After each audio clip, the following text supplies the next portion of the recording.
Doctor ಸ್ವಾಭಿಮಾನಿ ಸೇನೆ ಚಳ್ಳಕೆರೆ ತಾಲೂಕು ವತಿಯಿಂದ ಸಂಸ್ಥಾಪಕ ರಾಜ್ಯಾಧ್ಯಕ್ಷರಾದ ಡಾಕ್ಟರ್ ಕೋದಂಡರಾಮ್ ರವರ ಮಾರ್ಗದರ್ಶನದಲ್ಲಿ ಚಳ್ಳಕೆರೆ ತಾಲೂಕು ಅಧ್ಯಕ್ಷರಾದ ವಿನೋದ್ ಕುಮಾರ್ ಅವರ ಅಧ್ಯಕ್ಷತೆಯಲ್ಲಿ ಡಿಸೆಂಬರ್ 18ರಂದು ಹೆಗ್ಗರೆ ಗ್ರಾಮ ಶಾಖೆ ಉದ್ಘಾಟನೆ ಮಾಡಲಾಯಿತು.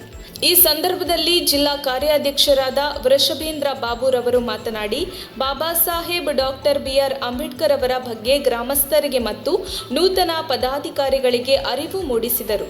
ನಂತರ ಮಾತನಾಡಿದ ರಾಜ್ಯ ಕಾರ್ಯದರ್ಶಿ ಹಾಗೂ ಜಿಲ್ಲಾ ಅಧ್ಯಕ್ಷರಾದ ರಾಮಚಂದ್ರಕ್ಕೆ ಸ್ವಾಭಿಮಾನಿ ಸೇನೆ ಸಂಘಟನೆ ಬೆಳೆದು ಬಂದ ದಾರಿ, ಸಂಘಟನೆಯ ನಿಯಮಗಳ ಬಗ್ಗೆ ನೂತನ ಪದಾಧಿಕಾರಿಗಳಿಗೆ ತಿಳಿಸಿದರು. ಈ ಸಂದರ್ಭದಲ್ಲಿ ಜಿಲ್ಲಾ ಉಪಾಧ್ಯಕ್ಷರು ಸಿದ್ದಪ್ಪ, ಹನುಮಂತು, ಮುಜಾಹಿದ್, ದಾವಣಗೆರೆ ಜಿಲ್ಲಾ ಅಧ್ಯಕ್ಷರಾದ ಚಂದ್ರಣ್ಣ, TC, ಜಿಲ್ಲಾ ಯುವ ಘಟಕದ ಅಧ್ಯಕ್ಷರಾದ ರೇವಣ್ಣ ಸಿದ್ದಪ್ಪ B, ಚಿತ್ರದುರ್ಗ ತಾಲೂಕು ಅಧ್ಯಕ್ಷರಾದ ಮೊಹಮ್ಮದ್ ರಫಿ, ಹೊಳಲ್ಕೆರೆ ತಾಲೂಕು ಅಧ್ಯಕ್ಷರಾದ ತಿಪ್ಪೇಶ್, ಹಿರಿಯೂರು ತಾಲೂಕು ಕಾರ್ಯಾಧ್ಯಕ್ಷರಾದ ರಾಘವೇಂದ್ರ R ಹಿರಿಯೂರು, ತಾಲೂಕು ಕಾರ್ಯದರ್ಶಿ ಕಣ್ಮೇಶ್, ಚಿತ್ರದುರ್ಗ ತಾಲೂಕು ಅಲ್ಪಸಂಖ್ಯಾತರ ಘಟಕದ ಅಧ್ಯಕ್ಷರಾದ ದಾದಾಫೀರ್, ತಾಲೂಕು ಪ್ರಧಾನ ಕಾರ್ಯದರ್ಶಿಗಳಾದ ಜಾಕಿರ್, ತಾಲೂಕು ಕಾರ್ಯದರ್ಶಿ ಕಾಸಿಂ, ತಾಲೂಕು ಉಪಾಧ್ಯಕ್ಷರಾದ ದುರ್ಗೇಶ್, ತಾಲೂಕು ಯುವ ಘಟಕದ ಅಧ್ಯಕ್ಷರಾದ ಗೌತಮ್ ಮತ್ತು ಹೆಗ್ಗರೆ ಗ್ರಾಮದ ಎಲ್ಲ ನೂತನ ಪದಾಧಿಕಾರಿಗಳು ಮತ್ತು ಹೆಗ್ಗರೆ ಗ್ರಾಮದ ಎಲ್ಲ ಗ್ರಾಮಸ್ಥರು ಭಾಗವಹಿಸಿ ಉದ್ಘಾಟನೆ ಕಾರ್ಯಕ್ರಮವನ್ನು ಯಶಸ್ವಿಗೊಳಿಸಿದರು. ನಮ್ಮ ಎಲ್ಲ ಮುಖ್ಯ ಅತಿಥಿಗಳಿಗೆ ತುಂಬು ಧನ್ಯವಾದಗಳು.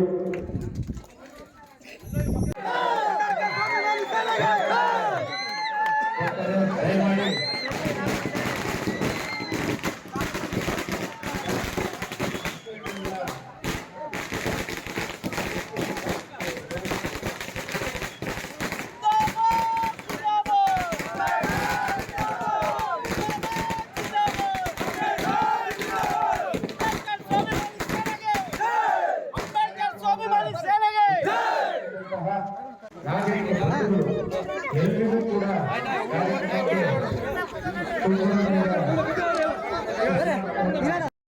ಈ ದೇಶದ ಇತಿಹಾಸ ಕೇವಲ ಮಕ್ಕಳನ್ನು ಮತ್ತು ಹೆಣ್ಣು ಮಕ್ಕಳನ್ನು ವಂಚಿಸುವಂತ ಕಥೆ ಅಂತ ಹೇಳಿದೆ. ಹಾಗಾಗಿ ಈ 3000 ವರ್ಷದ ಹಿಂಚೆ ನಾವು ಗುಲಾಮಗಿರಿಯನ್ನು ಅನುಭವಿಸ್ತಾ ಇರಲಿಲ್ಲ. ಈ ದೇಶದ ರಾಜರುಗಳಾಗಿ ನಿಂತಿರ್ತಕ್ಕಂಥ ಜನ ನಾವು, ಈ ದೇಶವನ್ನು ಕಟ್ಟಿರ್ತಕ್ಕಂಥ ಜನ ನಾವು, ಈ ದೇಶವನ್ನು ಆಳಿರ್ತಕ್ಕಂಥ ಜನ ನಾವು. ಯಾಕಂದ್ರೆ ಚಂದ್ರಗುಪ್ತ ಮೌರ್ಯ, ಅಶೋಕ ಚಕ್ರವರ್ತಿ, ಬೃಹತ್ ಮೌರ್ಯ ಇವರೆಲ್ಲರೂ ಈ ದೇಶವನ್ನು